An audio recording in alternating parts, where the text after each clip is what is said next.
Hello everyone, welcome to Commodities podcast. This is 𝗀𝗲𝗀𝗶𝗃 from Sharekhan, BNP Paribas. Today we have an update on crude oil. On the daily chart, crude oil has breached the consolidation and have traded with a lower low formation, implying the bearish bias. Prices move towards the support of an upward sloping trend line around the level of 6,000. While the resistance should be around the breakdown level of 6,400 or 6,450.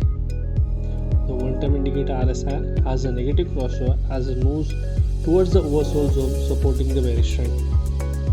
Thus, any rise should be a selling opportunity to target the level of 6,000 or 5,950 with a reversal above the close of 6,450. Hence, we expect crude oil to trade with a negative bias for the day ahead. Thank you.